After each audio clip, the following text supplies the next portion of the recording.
Good evening, and thank you for joining us in what I am sure will be an enlightening conversation on mental health in the sacred sanctuary. I'm Reverend LaTasha Morgan, the assistant to the pastor of counseling here at Alfred Street Baptist Church and the director of the Christian Care and Counseling team. Tonight with us, we have an amazing guest, Dr. Rita Walker. She is the phenomenal author of a brand new book, which we will talk about in just one moment. She's a licensed clinical psychologist, tenured professor at the University of Houston. She's a mom, a wife, a mentor, researcher, you name it. I am ecstatic to have her as our guest on this evening to uplift during this Black, Indigenous, People of Color Awareness Month that we recognize in the mental health industry and profession. So with that, I'm going to introduce to some and present to others Dr. Walker. Welcome, Dr. Walker. Thank you. It's so good to be here. Yes, it's so good to have you.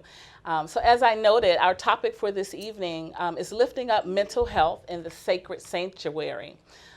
This topic comes because I think it's important for us to use the platform, especially in the church setting, to highlight mental health. We bring a lot to the church, especially our issues concerning and surrounding mental health.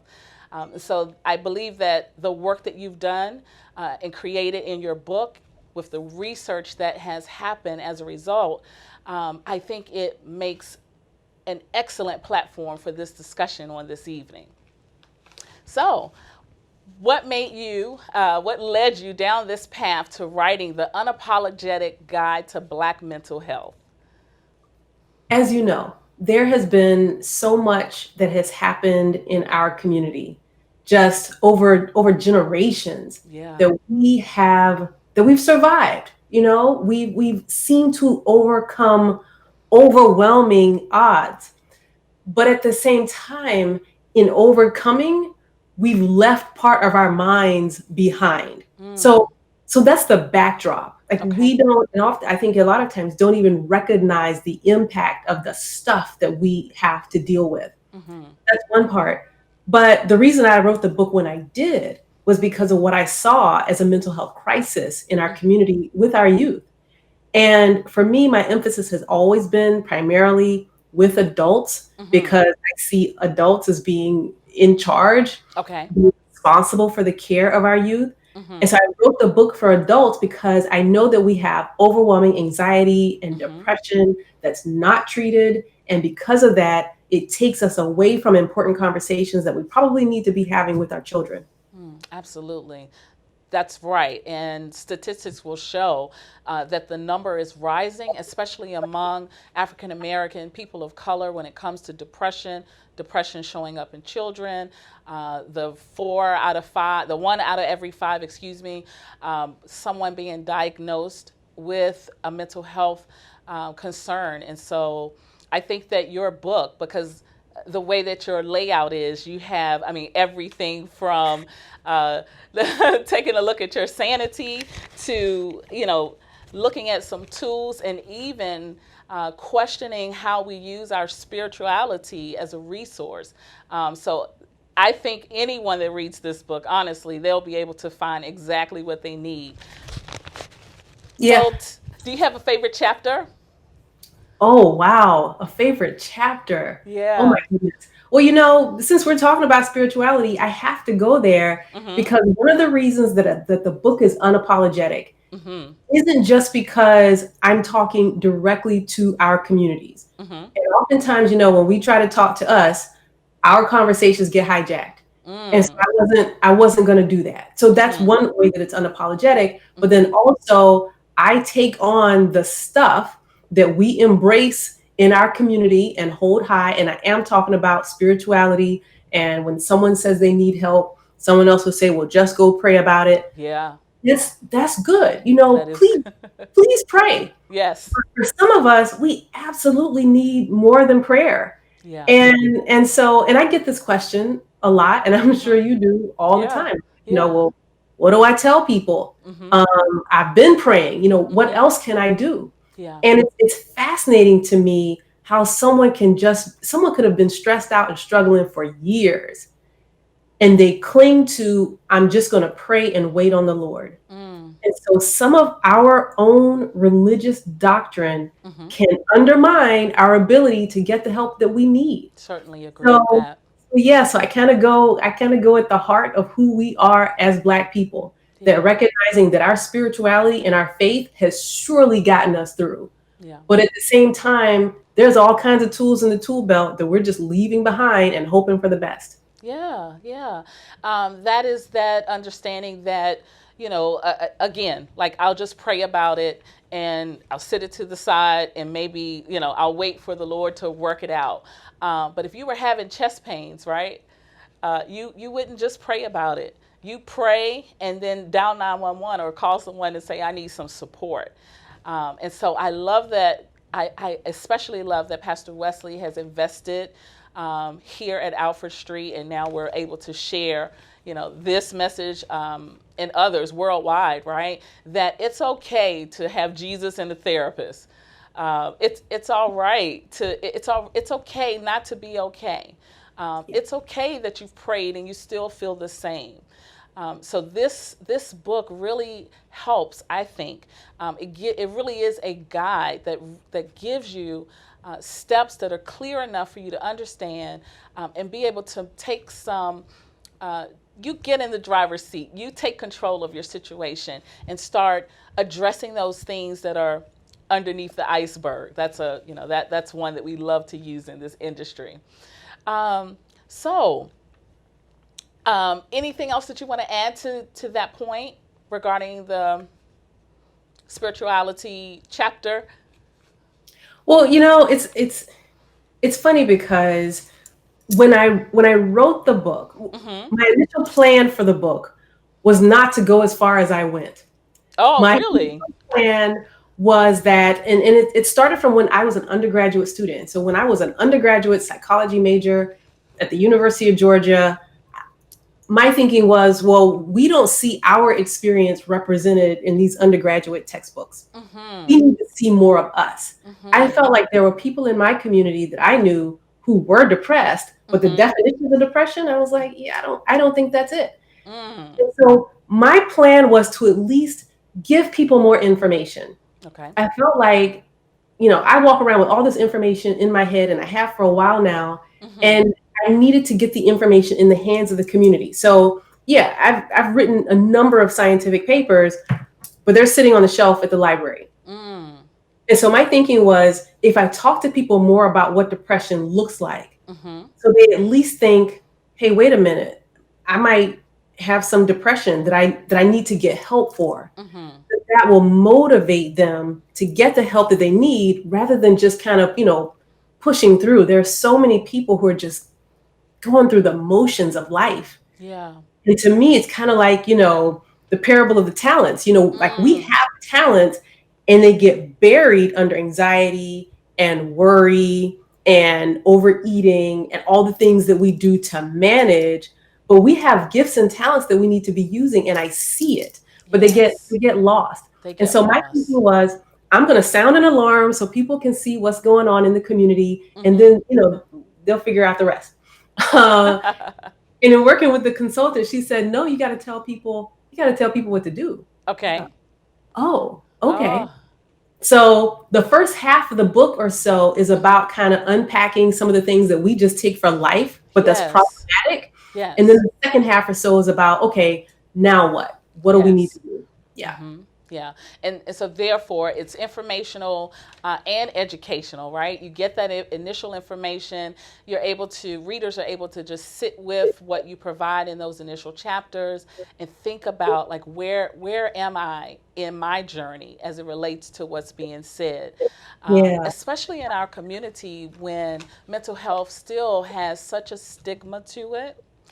I love how you are using the change of narrative, if we can say that, to say, well, maybe we won't look at it or call it mental health. We'll use the PF. So can you talk a little bit about that? Yes, actually, I guess I could have started there when you asked me about my favorite. That's fine.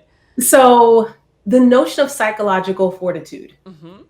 came about because I know for a fact the minute somebody says mental or even meh, folks go running Yes. because they automatically hear crazy. Mm-hmm. Mm-hmm. You calling me crazy or you calling me weak or whatever I'm going through, it means that it's not worth hearing about and I don't matter. Yeah. And so rather than try and take that on, I was like, how can we flip this? Mm-hmm. Now, the title of the book is The Unapologetic Guide to Black Mental Health because the Mm-hmm. publisher said people aren't going to know to find your book. Mm. And I said, people aren't looking for this book. Mm-hmm. They don't want this book because we run from mental health. Yeah. And a funny story, my uncle said to me, well, he started reading the book because I'm his niece and he was proud. And so he was like, well, let me just see what college girl is talking about. And so he texted me and it was the most heartwarming thing because he said, oh my goodness, every Black person should read this. Wow. I thought this was for crazy people. Oh. And I was like, one, I appreciate you saying that Yeah. because I know that's the case. But two, I'm so glad that it spoke to you. My uncle most days is out barbecuing, and he's at Tuskegee homecoming enjoying his best life. And so for him to say, wow, every Black person needs to read this book, like that said everything to me. Because in shifting the conversation from Yes. mental health, crazy, whatever people think about, to this idea of psychological fortitude, Yes. it is something that we all, every last single one of us needs because we all have to function in some setting that is a work setting, even if you're working from home, taking care of children. Maybe you've got health conditions you need to be taken care of. Mm-hmm. And maybe, just maybe, you have like a life vision. You want to use your talents. Like we all want to strive to be able to be the best person that we can. Absolutely. For Black people, though, we're trying to do that while navigating threats to our life, our livelihood, our children. Yes. Brother Arbery going for a jog, didn't get back home. Right. And we are constantly navigating, living our lives, trying to just exist and to be psychologically whole and healthy. Yeah. It's too much. It's too much. It is a heavy toll to carry. And I don't think most people get it, one. And two, I talk about this in the book. I don't even think we understand the impact that it has on us. So I had to unpack that. And so throughout the book, I talk about you doing that little thing right there, that adjustment you make in your hair and how you talk and where all that. That is a threat to your psychological fortitude. Yes. Point blank. Mm-hmm. In every moment, you want to be doing your own self-assessment. So psychological fortitude, if I can define it, is the 0 to 10 rating of how well you're able to do the things that I talked about that are, your schoolwork, your work at home, taking care of children, taking care of health, navigating all the stuff. 0, you're not doing a good job at all. You probably want to get some professional help. 10 is where we want to be. Like I'm cooking with grease, I'm knocking it out the park. In COVID, I can't imagine anybody's at a 10. Yeah, I was going to say, is 10 attainable?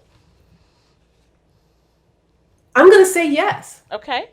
Because we want to have a place that we aspire to. And it doesn't have to be 10 all day, every day. It might be 10 when you get off from work, or it might be 10 at the beach. I love that you bring that out. So it's not just an everyday doing. There's some days where you just won't make it. And maybe some days where you just have to be intentional about it. Would that be accurate? That is absolutely it, because part of this whole journey, and I appreciate you using this language of journey earlier, part of this journey is there's going to be bumps in the road, right? Absolutely. Like stuff happens. Stuff happens outside of our control. It does. But we got to be aware of that stuff and how it affects us so that we can then adjust so that we can get as close as we possibly can to that 10. Yeah. I think that's a key point when we talk about mental health and the church, because stuff is going to happen outside of your Christian faith. Stuff is going to happen that you might just believe it shouldn't happen because you are a Christian. Stuff is going to happen that is off script from what the Bible says. And we have to be able to have that PF, right? Removing that stigma, removing whatever barrier that we have with talking about our mental health, so that we can merge the two. Because you can quote your Bible, right? So it's one thing to quote your word, it's a whole nother thing to quote the word and live it. And Christ, I think he calls us, I mean, he says that I came that you would have life and that more abundantly. I didn't come to mess up anything. I didn't come for you to, he's not coming to turn things upside down. But we have a responsibility as well. If he's coming with life and that more abundantly, well, then what are we bringing to the table? How can we enjoy this abundant life? How do we embrace this abundant life? And I think that talking about mental health and how the mental health and your Christian faith, they have to go together, just like everything. We are holistic. We're holistic. Mind, body, spirit, and soul. So some amazing key points there. And I think, again, I encourage you, get this book, order it. It's 5 stars on anywhere you can purchase material, your reading material, in high popular demand. It really is authentically a guide. And it's a guide with language, I don't want to say easy, but language that's clear, with terms that we understand. Tell me about your intention regarding that. Well, it's funny that you should ask because so I'm an academic. Okay. Yep. I've been a university professor for a while now, and I know how to write for a scientific audience. Okay. But when I'm not doing that, I'm just me. You're just you. I'm from Savannah, Georgia. Okay. One thing to add, I'm a member of Wheeler Avenue. Our Yes. church is sister sanctuaries. That's right. Hi, Wheeler. Pastor Cosby. Yes, Pastor Cosby is my Yes. pastor, and Yes. Pastor Wesley, I know well. So I needed to be able to talk to my people. And so one of the things that I do, and I don't work when I'm not working, I'm not working. Okay. Good I'm job. Good job. But at the same time, I know that people around me, people that I love and care about, need to know if they don't want to, Yes. need to know more, and in a way that makes sense. Otherwise, I might as well just go write a scientific paper. And so I needed to be able to communicate, with folks in my family who, even for some of them, have been like, how did you write all that? And I'm like, you'd be surprised the stuff I carry around in my head. Yes. And because I'm just at a point in my life where I just want so much more for our people. And like I said, this wasn't the plan, but the feedback that I have gotten, and the timing of the release of the book just really tells me we're ready for it. We're ready for change.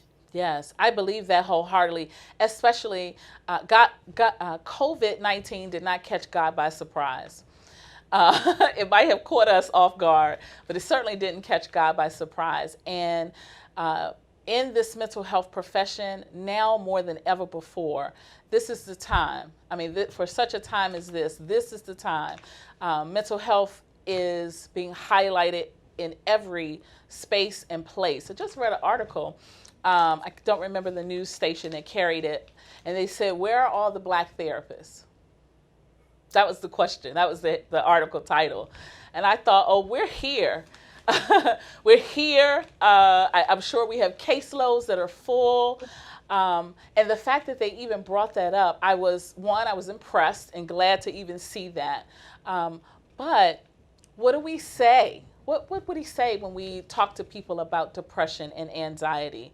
How would you connect? How would you use your platform to connect? I heard you talk a little earlier about making depression understandable from a level that someone of color would be able to connect and say, okay, that is what I'm dealing with, versus some of the high level vernacular and language that's used. What would you say? Oh, yeah. Depression's a good one. Yes. Because I don't know how many people will say just day in and day out, I am tired. Yes. And and I'm sick and tired of being. We are Fannie Lou Hamer, sick and Yes. tired of being sick and tired. Of It's being not sick and new. tired. Yeah. We're not tired because of COVID. Hmm. That We were that we tired found out well before that. in January. Right. We're tired. Mama was tired. Hmm. Grandma was tired. Everybody is just carrying around this weight, Hmm. and there isn't as much understanding of like this weight is a thing, and it's not just you. So Hmm. people tell me like, wow, I feel like you're talking to me. It's because it's not just It's you. not just you. There are so many of us who are exhausted from carrying the weight, and the Yes. weight is the worry. The Yes. weight is fear and anxiety. The Yes. weight is feeling like you're on a hamster wheel and you just can't get off. You You can't just got get to keep off. moving. Yeah. And some people keep moving because they're afraid that if they stop, they'll pass out. Absolutely. Or if they stop, right, then I really have to deal with this other stuff that keeps surfacing. And so I'd rather mask, right, by Yeah. getting on the hamster wheel. I'd rather mask by coming to church and crying and being surrounded and not having to, share, but I can have my personal time to cry. Well, now that the church has left the building, what do? Because we're the sacred sanctuary. How do we manage that?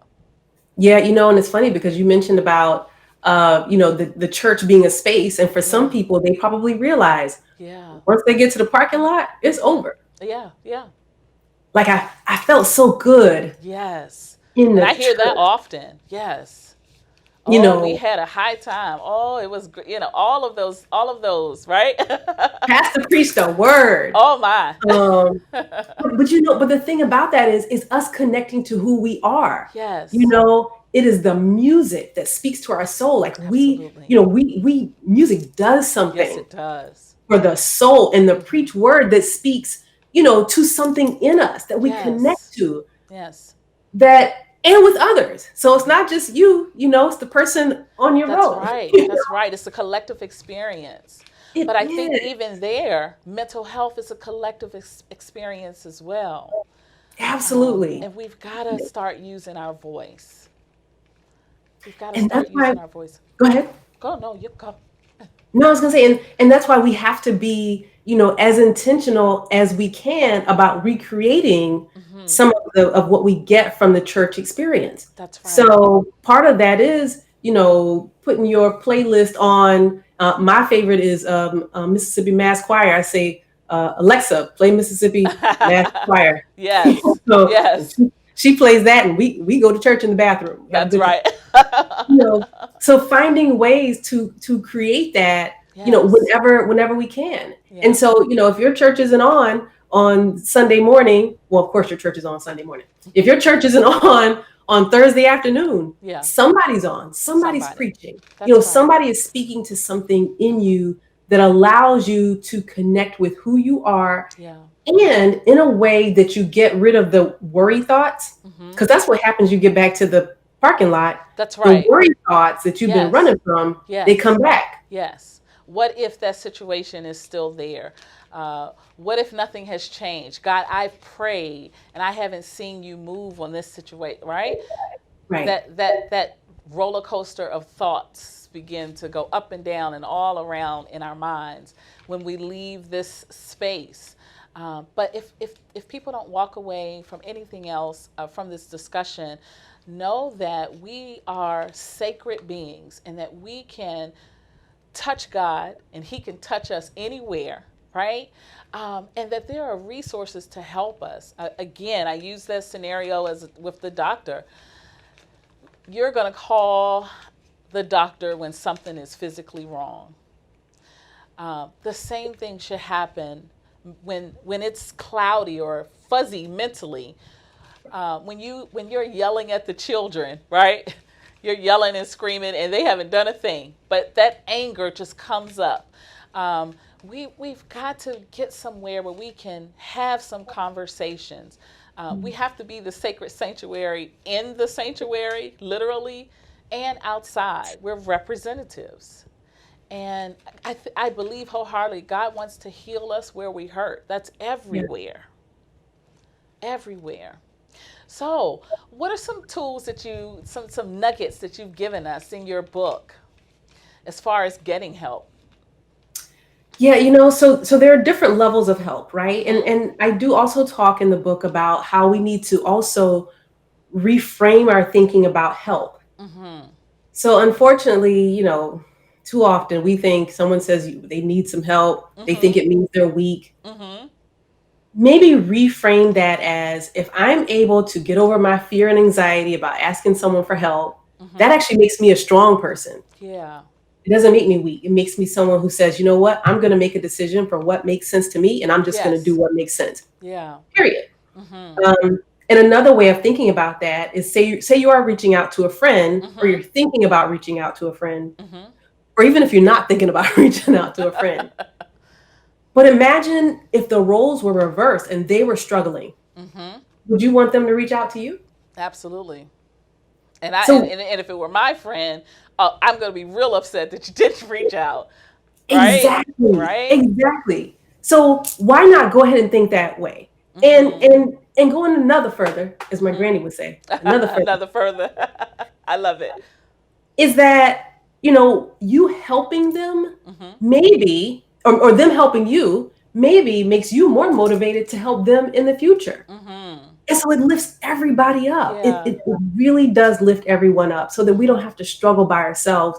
And that's the hard part, is that I think so many individuals are struggling with their secret fears and Mm-hmm. anxieties and Mm-hmm. sadness and depression and hopelessness and thoughts about suicide. Mm-hmm. And so they're afraid to reach out to someone. And I think we just need to experiment sometimes. Yeah. Let me do something different. Yeah. Typically, I would just sit by myself and, watch TV until I pass out or Mm-hmm. whatever. Just try one thing that's different. Yeah. Maybe it doesn't work, but maybe it does. Maybe it So does. that's a general thinking. Some Mm-hmm. specific things, this one's easy. Because would you get in the shower with your clothes on? Mm. Nope. It would never happen. I mean, Right? unless there's a situation. Mm-hmm. But most people wouldn't get in the shower with their clothes on. But so often we get in the shower and we do the equivalent of working. We start Mm. thinking about what we need to do, what we didn't do, what we should have done, what Mm-hmm. we got to get done, like we in Mm-hmm. our minds, and we go to work. Mm. The shower is an easy opportunity to just be and feel the water, Mm-hmm. feel the warmth on your shoulder, just Mm-hmm. be. Because what happens is, so many of us on this hamster wheel of life, Mm-hmm. and our bodies are worked up because the body doesn't know how to distinguish between serious threat and, just a situation. Yeah. And the body literally gets into gear. Your heart rate increases when stressful things happen. Your entire biological system, your breathing is Mm-hmm. affected Yes. when you are stressed out. Mm-hmm. So you have to find these small moments, even if it's in the shower. Hopefully your kiddo didn't follow you into the shower. Right. You gotta find those moments for Just those yourself. moments. Yeah. Another thing is writing. I'm not saying journaling, Okay. and it's intentional, but just sometimes just those thoughts of life, what Mm-hmm. somebody said about you, what you thought somebody said, what somebody Mm-hmm. should have done. Okay. Just write them down. Mm-hmm. COVID-19, a lot of people are hurting and struggling Yes. and Yes. isolated and overwhelmed. Put the thoughts on paper. Mm-hmm. It doesn't have to be a fancy journal. If you went to Starbucks, write a thought in the corner of the Starbucks receipt. Mm. Just get the thought out of your Out. head, Yeah. because what happens is we ruminate. We Yes. put our thoughts on a hamster wheel, and we're like, Yes. Yes. We become and the we gotta get we out become there. the expert of our situation, right? But when we become the expert of our situation, we're the only one talking, the only one listening, and we're the source of reference for everything. Well, imagine that. Imagine that, right? Imagine that. But if you put it on paper, you can Yeah. say, you know what, I'm going to walk away from it. Mhm. And for people who have problems sleeping, a lot of folks are having problems sleeping. Yes. Keep a little notepad or something by Mhm. the nightstand, so that when those thoughts start, maybe the thoughts are what you got to do the next day. Mhm. Write them down, Mhm. put them away, close your eyes and go to sleep. Yeah. But we have to be intentional, right? So if we don't Yes. know that we're operating at a 4 or 5, then we're not going to do any of this stuff. And so Yeah. people really need to first and foremost start with your self-assessment, 0 to 10. Where Yes. are you? First thing in Yes. the morning, noon, 4 o'clock, after you watch the news. Don't watch too much news. Newsflash. Especially now. Yes. Especially now. Yes. Yes. It's If so you happen to easily be to get watching this in caught up. Houston, Yes. get off. Yeah. Yeah. I love your example when taking a shower, and so in our profession we would call that mindfulness, right? When you really just stop, pause, and really reflect, right? Taking that time to do that, and put to words or thought, like what are you experiencing in that moment? Um, I love that you brought that up because oftentimes in the church, right, mental health also, not only does it have a stigma, but persons are scared about some of the tactics, some of the methods, right, that are used. That's spooky, that's scary. And so the way that you highlighted just getting in the shower, like thinking about like this is warm water, it how it makes you feel, the effect of it, etc. That takes away from mindfulness, which is a great tool to use for mental health. Takes away that scary part or that unknown or spookiness that some people relate to that. And so I especially love that. So when you hear mindfulness, everyone, know that this is nothing cultish. Nothing that's tapping into a different source of being. This is just taking the time to be grateful. I'd like to say taking the time to be grateful and aware of your surroundings, and how it impacts you. We're on that hamster wheel. Everyone is on, even in COVID, even in this environment, we have found ways to be on that hamster wheel, haven't we? Worse. It's worse in COVID. I think so. I think so. We're taking 10 to 12 Zoom calls, depending on your work environment. We're trying to homeschool children. Couples are home together that have never been home together before. It's, in that space and with that amount of time between them. It's a big change. I would offer that anxiety across the board is high, right? And so implementing these tools, thank you for highlighting them. Again, get the book. She's a complete section about tools at the end, so you will be able to just work through. So what about this idea of, and we'll be wrapping up soon, but what about this idea of therapy? Tell me your thoughts about therapy and benefits if you'd like to highlight them. Yeah, like I said earlier, for someone who finds that their PF is often running to a 4 or lower on most days, every day, for maybe months or years. So prior to COVID, but COVID has made things worse. Yeah. I would encourage those folks to think about professional help. Because again, there are ways of thinking about the mind. There are ways of thinking about how we're doing that, a broken leg, is it going to heal on its own? Right. Probably. Is it going to heal okay? Right. Maybe not. Yeah. So, are you smart, with your upwardly mobile or big and bad self, to figure something out? I love that. Probably. But if you could get some help to maximize That's right. your well-being, Yeah. why not? Yeah. And I know people oftentimes will ask me, like, you think I could benefit from therapy? And my thinking is, okay, I don't know your situation, but if you're asking the question, Yeah. you Most probably likely. could. Yeah. Yeah. And so, for us one thing that we can do, like professionals, like we are trained to help people assess what's going on. Yes. Unless you're trained in it, you don't necessarily know. So you go to the person, let them know, let the professional know what you're struggling with, and let them help you decide. Yeah. That's one part. But the single most important thing about seeing a professional is the match. Do Yes. you feel comfortable with that Yes. person? Yes. With all of the scientific knowledge that we have, if the person who's trying to distribute that knowledge is not someone you feel comfortable talking with, Yeah. that's okay. It's not going to work. It's not Just going to go ahead work. and it's not. Just go ahead and make a list up front of 3 possible people based on what their background is, where they say their expertise is, so that when you call them, also you can ask how many people or what percentage of your clientele or patients are African American.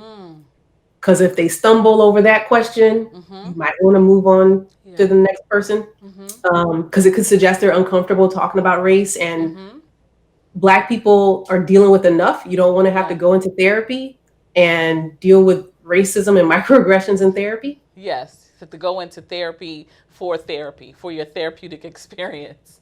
Exactly. To provide therapy for your, provider, like, no. Yeah.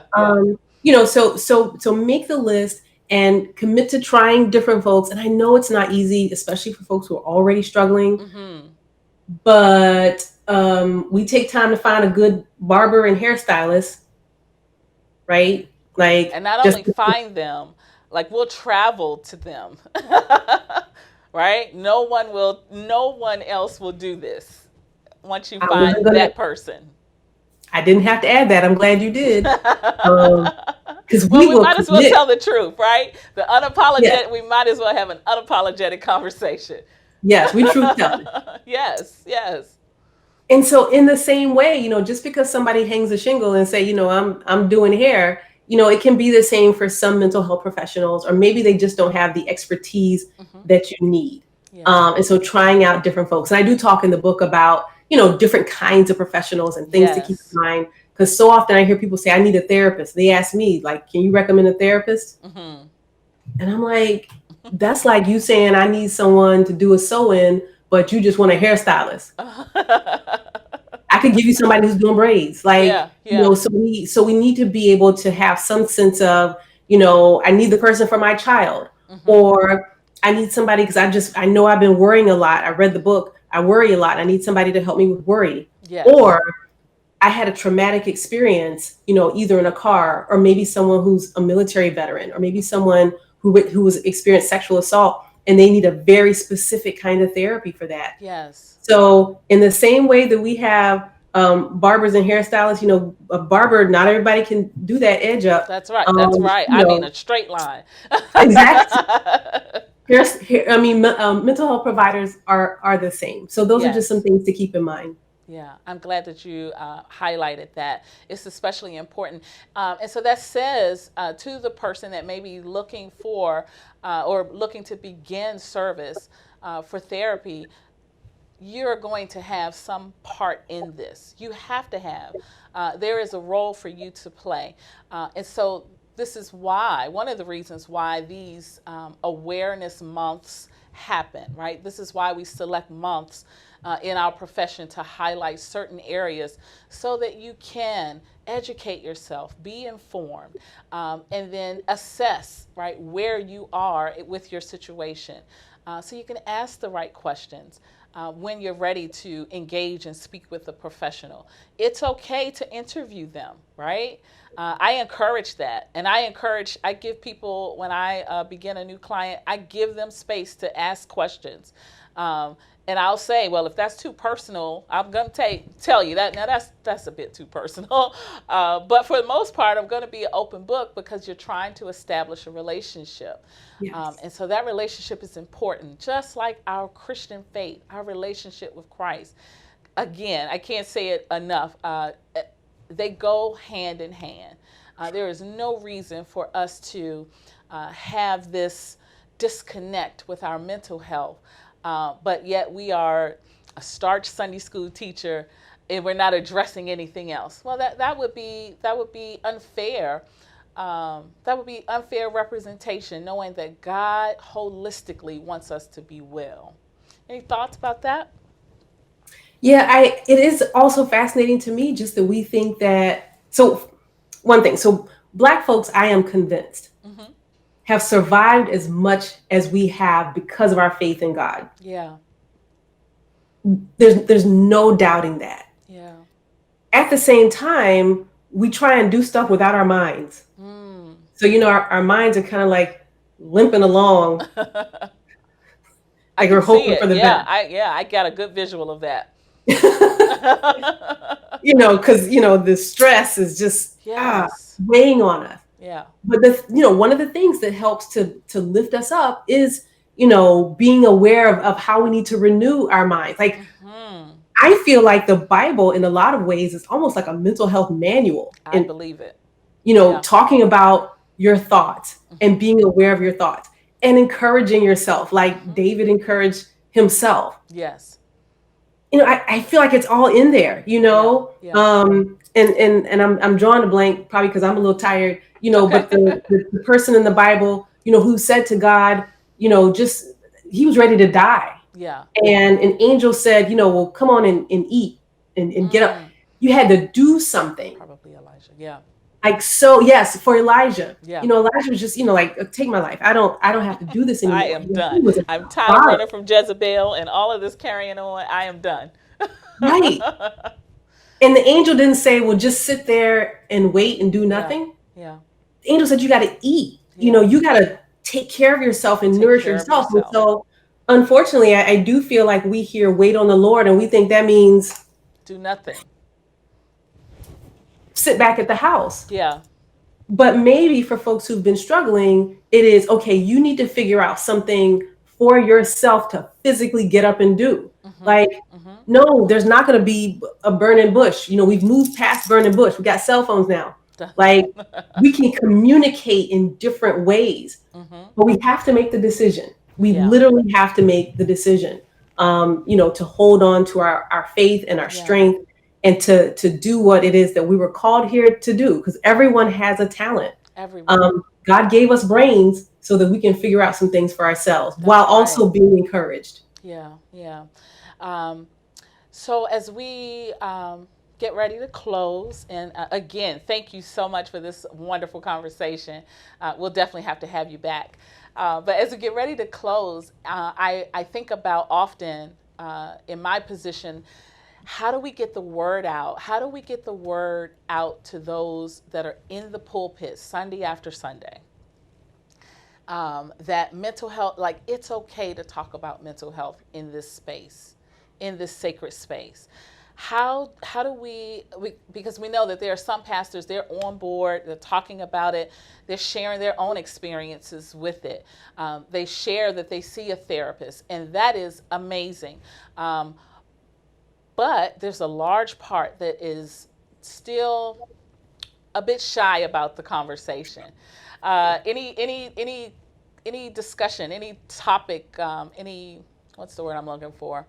Any tidbits for pastors that you might have regarding that?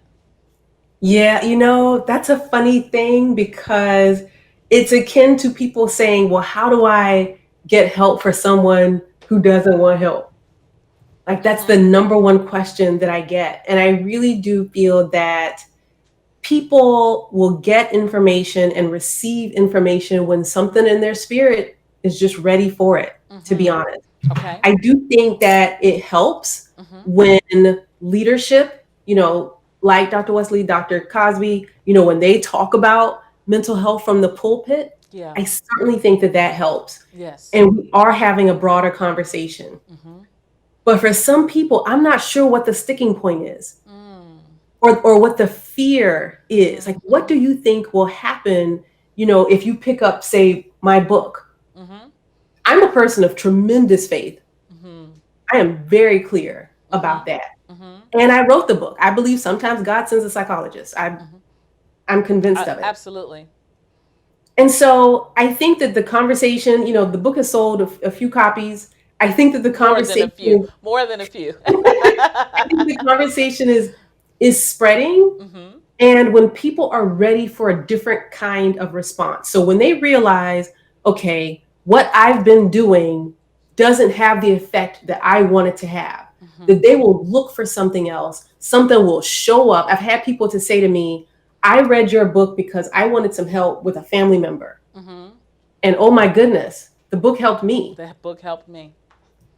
And that is such a blessing for me to hear. So, You know, I trust that when or people are ready and when they need it, they will find this book. They'll be willing to have a conversation with you and other mental health professionals. Some of them, I think, don't even know what questions to ask, but they know that something's missing. So I have trust and faith. I mean, we have COVID-19. Most people are, not most people, but a lot of people are at home. Yes. Something is happening. Yes. And so Yes. I just trust and surely believe that I'm doing my part, you're doing your part, Yeah. and it's all going to come together. I Absolutely. truly believe that. Absolutely. Kudos to our industry. We literally overnight just stepped up to the plate, lessening the laws in a lot of aspects so that mental health could be made available. So now, like now more than ever, like this is the time. If you are ready for that change, if you are ready to talk about what you've discovered about yourself, this really is the time. I encouraged the Alfred Street family in this month's church booklet, as we embrace this awareness during Black, Indigenous, and People of Color Awareness Month in the mental health industry. I encourage them to read something, listen to something, or watch something this month that's related to mental health. Do something that you haven't done before. Get some information and knowledge on a topic that you're interested in.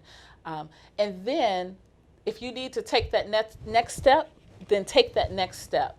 I've encouraged them to make their self-care a priority. The church has left the building, and because the church has left the building, it really is time that we take our wellness, because historically, and I will end on this point, historically, the church has had a hand in every major issue of life, every major topic, concern.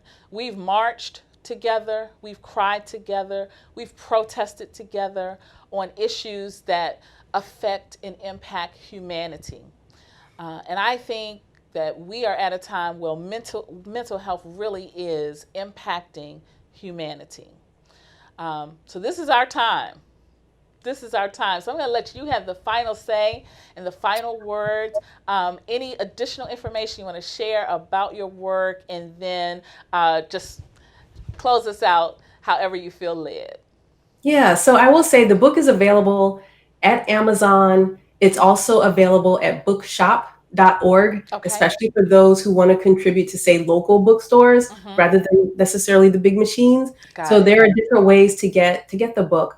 But I want for everyone to know that everything about your emotional well-being is a set of decisions.